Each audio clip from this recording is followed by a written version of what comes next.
I want to introduce our first speaker of the day, which is Traxler, and she's going to have the talk "Confidence Predicts Accuracy and Other Lies About Cloud Security." And this session is brought to us by Intruder. Thank you all. Welcome, everybody. Good morning. Good morning.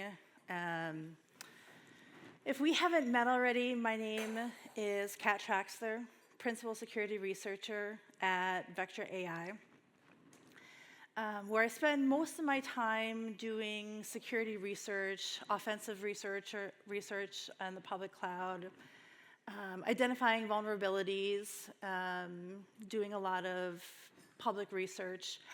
But today, I'm not going to be talking about any vulnerabilities. Today is much more existential. Today is going to be a little reflective, maybe a little bit more reflective than we prefer for 9 in the morning. But we're going to get pensive and hopefully maybe a little subversive when we talk about why we do what we do in the cloud. This is not my first time in front of y'all. Way back in 2020, I spoke at the very first CloudSec on what was then called primitive roles in Google Cloud. Then in 2022, I went from Google to AWS talking about their replication service and using that for data exfiltration.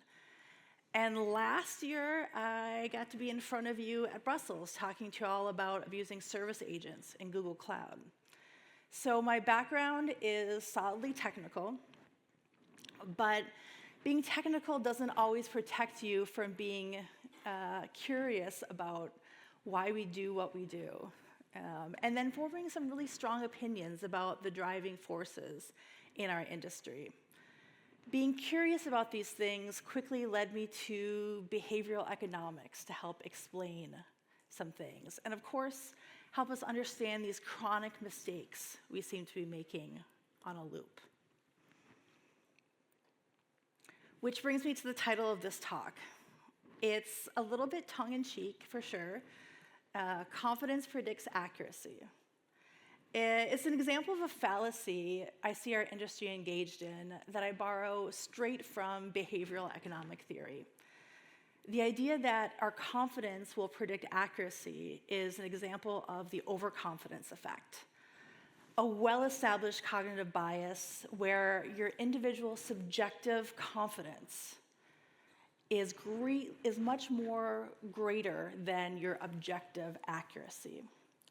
So we'll use this and many more behavioral economic theories as a lens to look at our cloud security behaviors.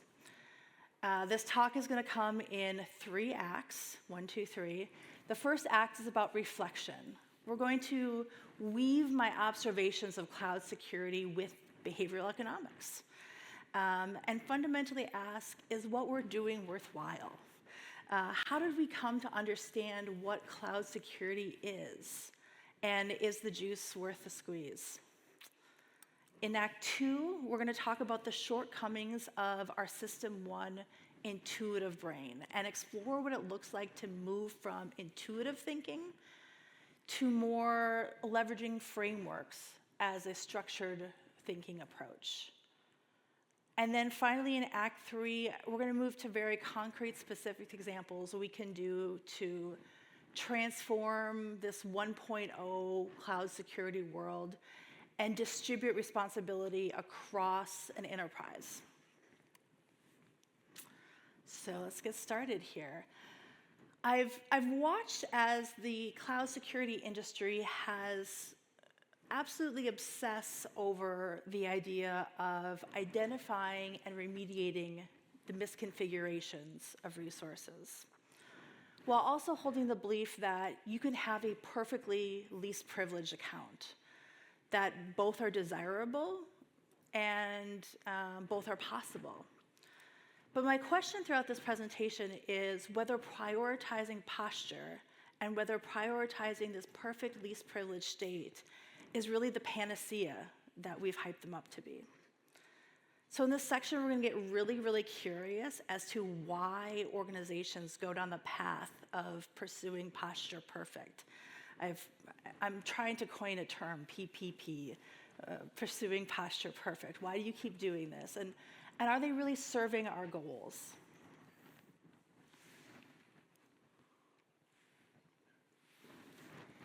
Intuition is thinking you know something without really knowing why. It gives us the confidence in our decision making, but the trouble is confidence is no predictor of accuracy. It's a quote from Daniel Kahneman's book, Thinking Fast and Slow. And I'm going to use his thesis on intuition and systemic thinking to examine what we do and why we do it as an industry. So it's my observation that our gut instincts have told us that misconfigurations of cloud resources and the pursuit of some least privileged state, these activities are what define cloud security. This gut reaction or instinct is fast thinking. It's what Kahneman has called System 1 or intuitive thinking. His book, Thinking Fast and Slow, it oscillates around all of these theories and behavioral science, but centers around a singular theme: that the false sense of confidence in System 1 thinking can be dangerous and really not obvious, especially when dealing with complex systems. So when I've worked in the trenches of enterprise cloud security, been a keyboard jockey, worked as a security engineer, later as an advisor, and now as a researcher, I've observed from all these different vantage points that we have the confidence in the notion that pursuing posture perfect is the very first and most important thing that we should be doing. But Daniel Kahneman teaches us that confidence does not predict accuracy. So what gives us this confidence? Behavioral science might give us a clue as to why these cyclical posture and remediation activities, they feel so good. They feel so right. And the book, Thinking Fast and Slow, it highlights two mechanisms that keep us on this System 1 treadmill. The first is that System 1 is designed to create stories from any limited amount of information. It allows us to act decisively, giving us a feeling of understanding, a feeling of clarity. And the second lesson from Daniel Kahneman is that this should come as no surprise, is that we're hardwired for solutions with a quick outcome. I think about the process, the actual physical process of remediating cloud misconfigurations, the act of closing that JIRA ticket. This behavior is going to be building a positive feedback loop that gives us the feeling of immediate accomplishment. There's no delayed gratification.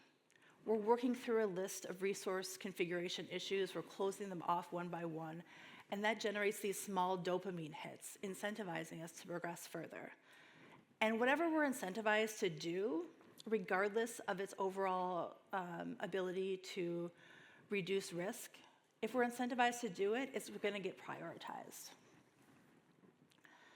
And prioritized activities are also ones that can be easily measured, even if it's not resulting in the most impactful security improvements.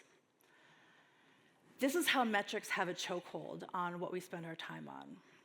When we get a dopamine hit from closing an issue or pushing a trend line down, the bias towards those activities will continue. And here when I say bias, I mean we're paying more attention to information that's going to confirm what we already think is true. When presented with a dashboard of metrics, we're naturally drawn to the numbers that support our preferred strategy, or going to prove that our past decisions were correct. We're never incentivized to gather information that's not readily available. These decisions and gathering information that's not readily available, it might divert our already resource-constrained environments. Instead, we end up spending a lot of time and energy and money doing the handful of things that we can measure. So let's see what we're measuring. Digging into how metrics are used and framed often out of context. I have a couple two metrics on the slide here that I pulled directly from vendor reports. The first one, 61% of organizations have a root user without MFA. What does this message convey? What are you feeling? The vibe I'm getting here is that 61% of organizations are so fundamentally insecure and they're vulnerable to this very unsophisticated attack. If those 61% of organizations could just implement MFA, we could be secure. Second fact, 82% of SageMaker users have an exposed notebook to the internet. And what's the subtext? That using cloud services is so complex, most of the time, resources are just left open to the internet. They're ripe for intrusion, AKA this is how you get hacked, AKA use our tool to find out if you're one of those 82%. But what we're not seeing from these two data points, what the missing information is the context. The risk that's posed by a misconfiguration is going to heavily depend on the context. Root users without MFA. This could be the standard default secure position of an organization, a fact that a black and white metric is not going to show. And a publicly exposed service, it might have an identity-based control. It might have additional detective controls that might mitigate the risk of exposure. So when you're going to cherry pick factoids, you're leaving out other misconfigurations, such as the context, the criticality of the resources, the importance to business, the interconnectedness between other systems. When you do this, you're going to mold a narrative back to your thesis. The thesis being just keep closing misconfigurations. When in fact, the connection between any of these misconfigurations and the overall risk of the system, it's really a complex weave of dependencies. But still, we're using these metrics to bolster our System 1 thinking and stir up our intellectual selves that somehow we know what we know without really knowing why we know it.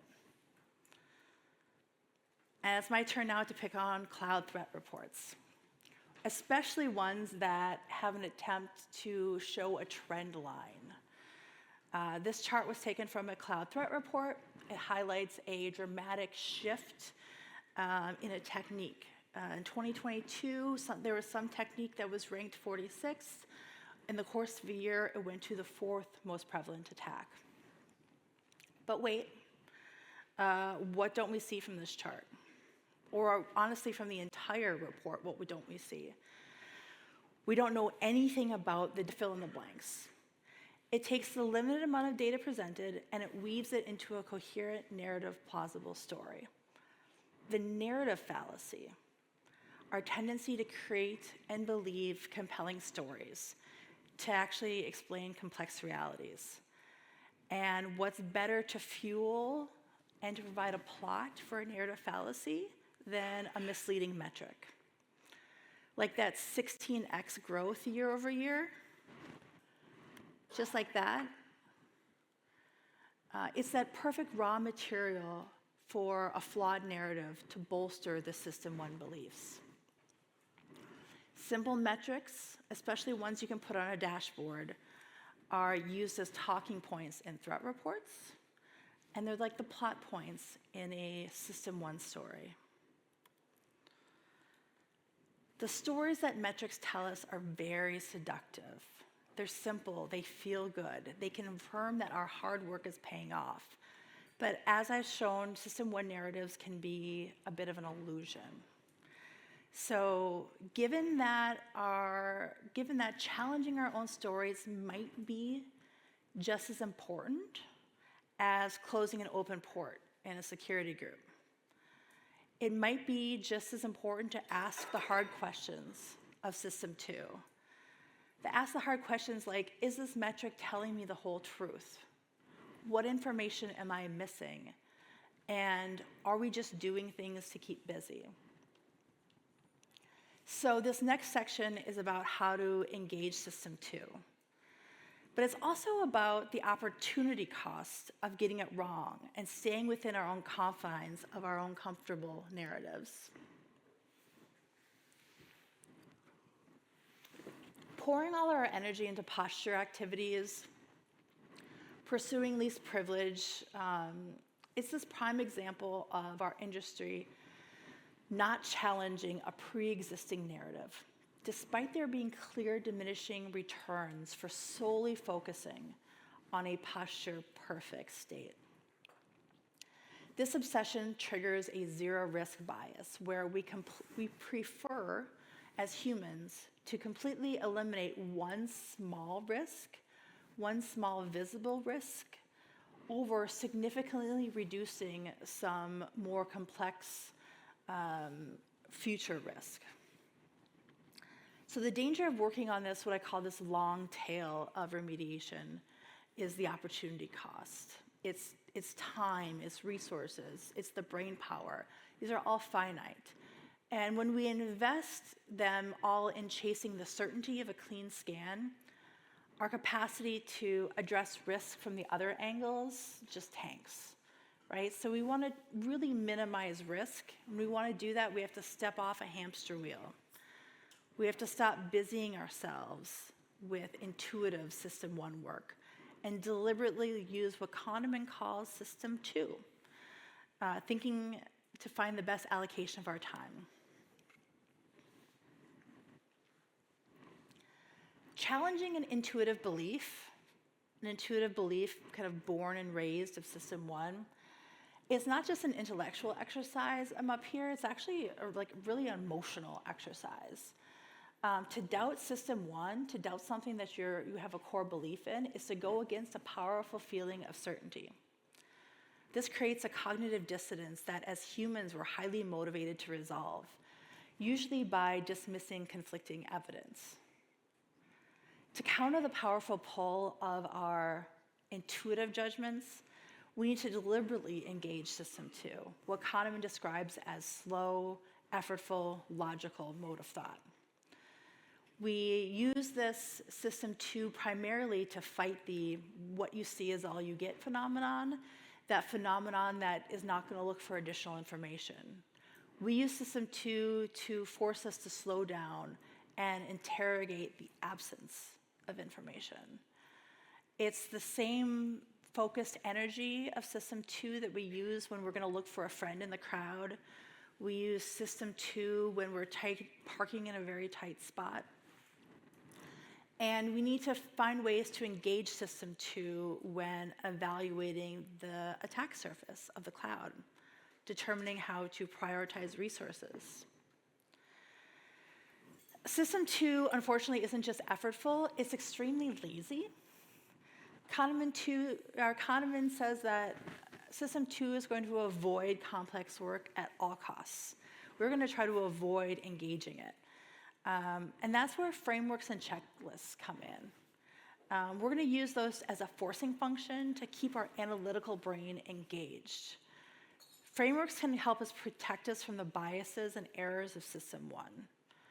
And what is a good framework, right? It forces us to have this step-by-step analysis. It's a structured process that doesn't eliminate the need for thinking, it directs your thinking.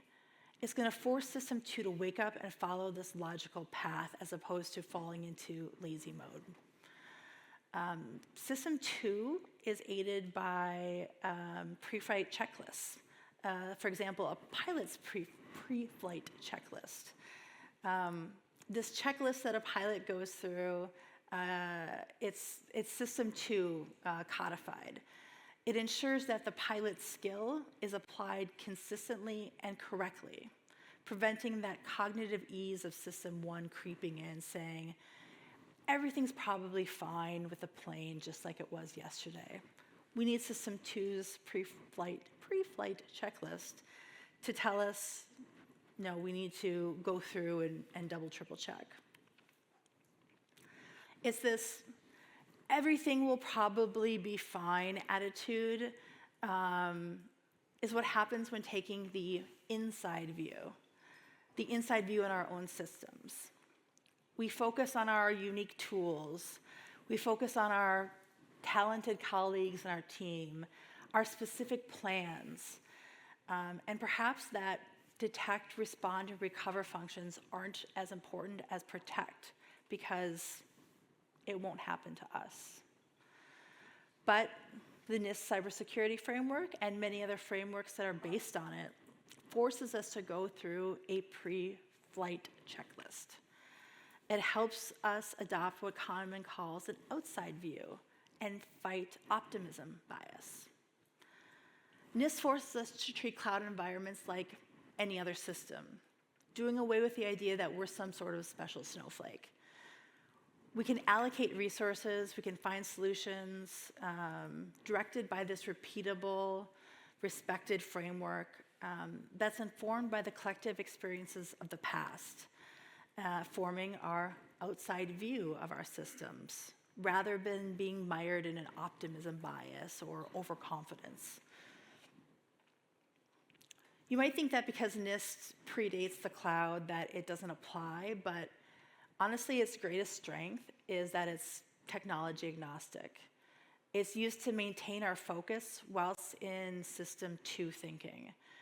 We can move from impulse and intuition that comes naturally from engaging, or we can move from the impulse and intuition mode to a more structured, thorough critical thinking systems. The NIST framework can be used like a ruler for cognitive biases. Let's let our analytical system 2 brain prove that these two lines are equal. But here's the key. Even when we prove that these two lines are equal, system 1 will still see the illusion. Our eyes are still going to see that. Our feeling still persists. And our approach to security suffers from the same kind of deeply grained illusion. That illusion is what I argue is our deeply intense focus on protect, system 1's optimism bias that makes prevention feel like the only thing that matters. But the NIST framework, which I suggest should be our ruler, it forces us to see the whole picture. Within NIST, the very existence of a detect and respond functions are direct challenges to system 1's optimism bias. NIST assumes that protect will fail, and that forces us to confront the reality that protection is never perfect. And that's how we manage. We don't dissipate this persistent illusion.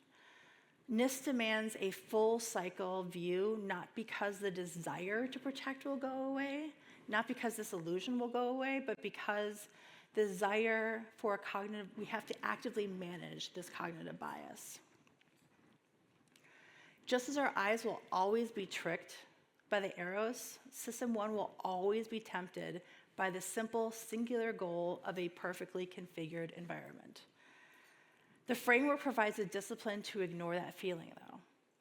It structurally compels us to trust the ruler over the illusion, replacing the narrow system 1 goal of perfection with the comprehensive goal of enterprise resilience. We're forced to think through an entire life cycle, before, during, and after an incident, to build up a security program that's effective in reality and not just reassuring. We made it to the end. The final section. It's a little bit of a departure, and it's much more of a now what. Now that I've made the argument to you that this single-pronged strategy in cloud security isn't a panacea, what do we do? Well, I argue that we need to develop a more involved workforce beyond just cloud security engineers. It means moving beyond a simple protect mindset and broadening the responsibility for securing the cloud to your whole organization. So our tech stack obviously has been rapidly changing over the past 10, 15 years, from an on-prem to an IaaS stack to a PaaS and SaaS stack. But fundamentally changing how we approach risk has not led to great outcomes. But why is protect still many organizations like singular primary strategy? There's a few rationales that I've heard. One of them is because it's the easiest thing to do. And it's this idea that we're going to capture the low-hanging fruit. That has a lot of traction, but what ends up happening is you end up with cloud security teams that get hyper-focused on posture and remediation well beyond its efficacy. You end up working on that long tail. Another reason might be because posture is very easy to measure. We can pump out metrics on this really easy. I can understand the motivation for this, I really can. But there's little ambiguity in displaying a graphic with the number of criticals and highs diminishing over time. But that's not necessarily correlated with the decrease in cloud risk. Overall, there's several rationalizations I've heard on why you should pursue Posture Perfect, pursuing PPP, okay. And a lot of them are really understandable. But what has happened is that organizationally and personnel-wise, it's created these narrowly focused teams that are expected to carry all of the cybersecurity risk within the cloud. Instead of having these narrowly focused singular teams, the responsibility for securing the cloud needs to be distributed and integrated into every function in the security organization. And I started exploring this same exact challenge a couple years ago in a presentation where I took a hard look at every enterprise security function I've ever interacted with, from vuln management to insider risk to threat hunting. And I asked a few basic questions when kind of enumerating through each one of these functions. I said, when a business moves to the cloud, what changes for each one of these security functions? What new skills do they need? What new mindsets do they need? And then equally as important, what might stay the same for those teams with a shift to the cloud? Take the incident response function. What's going to change for your classic incident response team? They're suddenly hit with an explosion of new log sources. They have CloudTrail, VPC logs, guard duty logs, while some of their old faithful logs that they're really comfortable with, these host logs and network layer logs, they're going to be less reliable, they're going to look different, or they're going to not have them at all. What stays the same? Well, data instability. Honestly, some classic headaches are going to remain the same for IR. Problems with log inconsistency and correlation just don't magically go away when you move to the cloud. So under the what stays the same, I like to say it's really the core challenges that they're facing. They should be pretty accustomed to. And the last question I had for all of these teams was, what new just fundamental mindset do you have to have? It seemed like identifying the mindset might be the most important thing to get right. And your IR teams really need to evolve from identifying a suspicious host to hunting for compromised identities. And that can be a real fundamental shift in their thought process. So I went through this exact exercise with, like I said, 16 different security functions.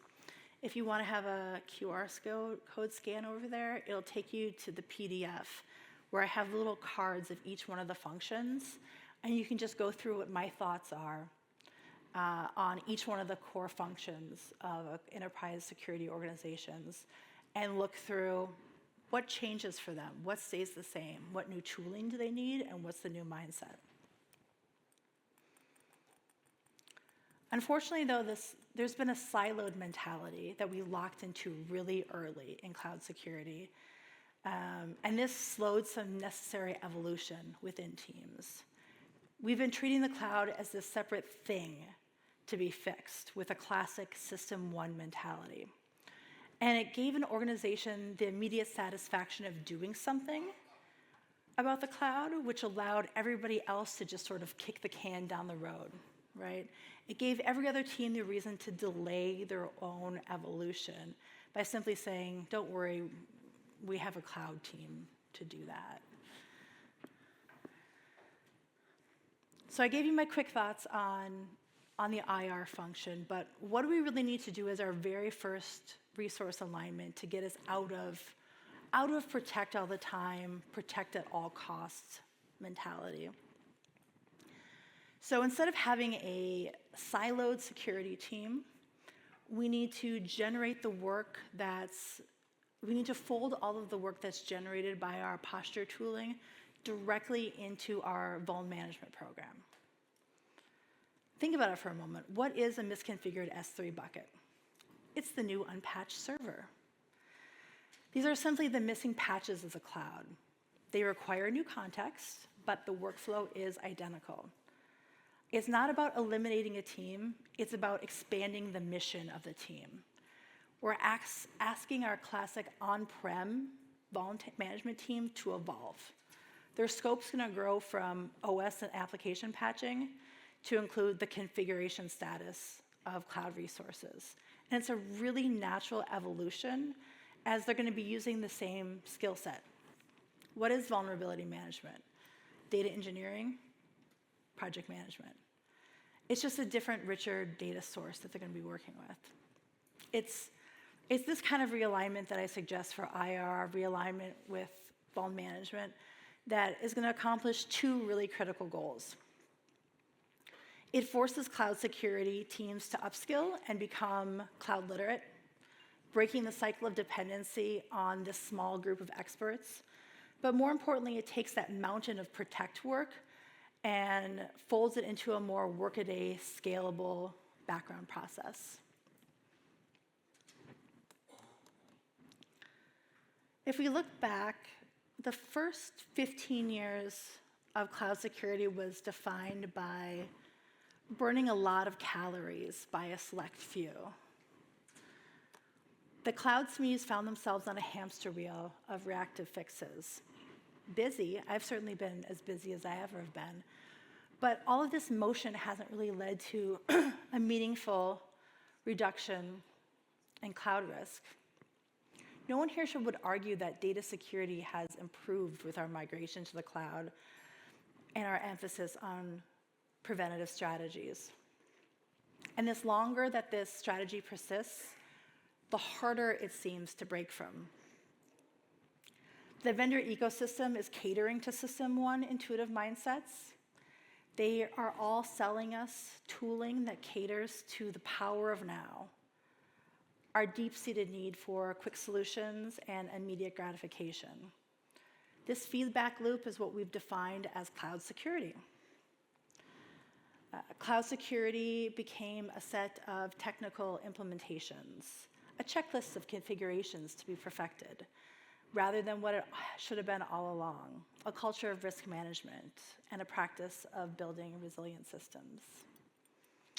And that's why our next 15 years must be fundamentally different. Our future can't rest on the handful of cloud SMEs' backs, the handful of cloud security engineers' backs. Our resilience, like any other system, must be achieved by expanding the mission, distributing that mission, distributing the responsibility to threat hunting, to insider risk, to third-party risk.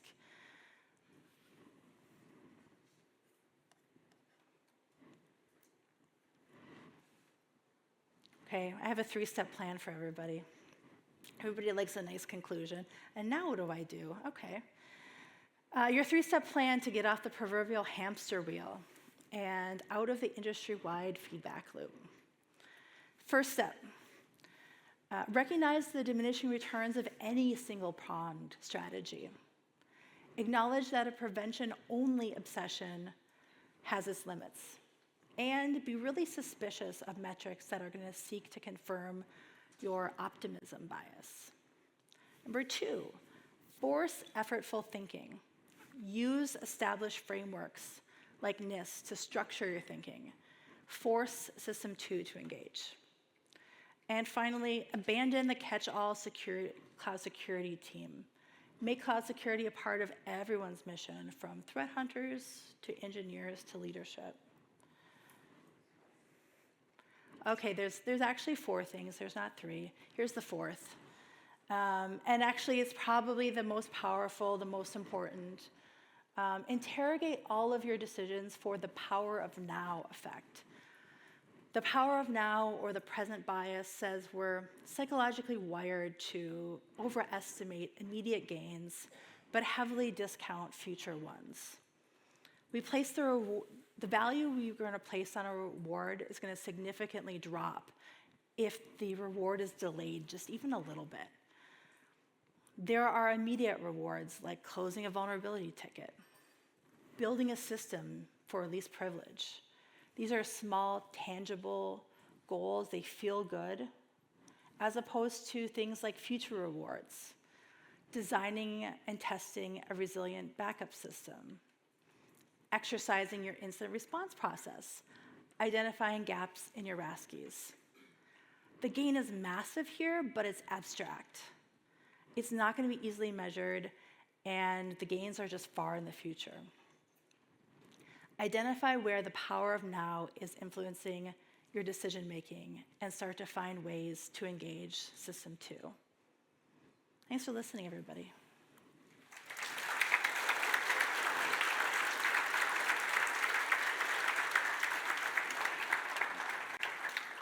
My goal is to leave room for no questions, but we have 2 minutes.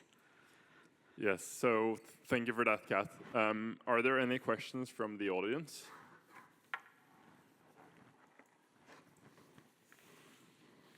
We got one here. Hello, thank you for the presentation. I liked a lot the parallel between cybersecurity and behavioral economics. I do have a question though. So given that right now we somehow have a lot of AI-driven decision making, I'd like to see your view on how you see this confidence over accuracy in cybersecurity with AI-driven decision making. I couldn't even fathom how to answer that question. I think cognitive bias is built into AI systems, so I couldn't even imagine how it would be used as a shortcut for System 1 or be used as a substitute or a stand-in for System 2. No idea. Yeah. We have another question from the audience in the back there.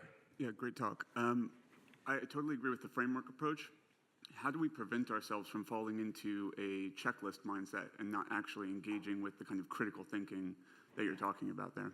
Well, all I can do is refer back to Kahneman's work, and he references kind of well thought of, well-established frameworks that take in evidence from the past and using those as structure rather than a replacement for System 2. So I kind of go back to that whole pilot's pre-flight checklist analogy. The pilot's skill is their brain power. The pre-flight checklist is just making sure that their brain power is being used effectively and equally distributed, and distributed fairly across all modes, right? That you're not slipping into cognitive biases. So, I think using checklists as a crutch or as a replacement for your skill is the wrong way of doing it, rather than using it as a way to guide your skill. That's the way you do it. Cool. Thanks. I got one more question from the Slack. Just let me find it. While frameworks are System 2 thinking, isn't blindly adopting a framework really just sort of System 1 thinking? When it says encrypt everything. When it says, well, there you go. That's another example of using it to structure your thinking. You're not setting your brain aside, right? You're using it as a structured approach for your brain. So nobody says, turn your brain off and just do what the checklist says. Nobody says stop thinking and do what the document says. It's more applying your own skill set and your own experience in a repeatable, structured manner. Thank you. And I think that answers the next question. How do we balance system 2 thinking with having simple enough message to get a whole organization, industry, or standard to do the right thing? Yeah. Go ahead, Joel. Okay, we got one more question from Joel here, and then that's going to be the final one for this session. You talk a lot about what I would think of as individual decision making. How do individuals evaluate the circumstances and make quality decisions based on system 1 and system 2? But in reality, we actually have a lot of social decision making where there's a lot of social pressures and social norms. And I really like the analogy of a pre-flight checklist because in the aviation community, using checklists is very deeply ingrained as part of that culture. So how do we think more about applying that and getting more of a culture of system 2 thinking so that you're not just constantly fighting against an organization that is mired in, posture perfect? Yeah, I mean, is that fundamentally like how do you fight the tidal wave when everything says why are the reasons why we keep doing this? And one of the reasons we keep doing this is because everybody else is doing it. And I also think about one of the reasons they said nobody ever got fired from buying an IBM, right? No, like it was so ingrained in the culture that this was a good product, whether it was good or not. You're not going to get fired from doing it. How you make that shift, I don't know. I gave this talk. Do one as well. So Kate, I'm not going to let you off the hook yet. I'm sorry. We got time for another question, and we have someone with a microphone over there. Thank you very much for the presentation. I have a question regarding compliance, because often the security work gets derailed and we have to do cloud compliance instead, and compliance is often very focused on easy metrics, things that aren't arguably always very secure. So how can cloud security teams or individuals reconcile that pressure from compliance? I mean, that's another example that compliance is in security. Compliance has its place, obviously. Bless the compliance folks. And it often feels, another reason why I'm not in compliance is it often feels a little bit like we pretend to work and they pretend to pay us. Like there's a little bit of a, like, I will give you the metrics you need, and that's, oh yes, this is good. And then we just keep doing it. And I'm sure there's needs for it, and maybe a compliance person should talk to that. I really couldn't say, because I have a very cynical view on those things. Yeah, thank you. Thank you. Thank you. With that, we'll let you off the hook, Kate.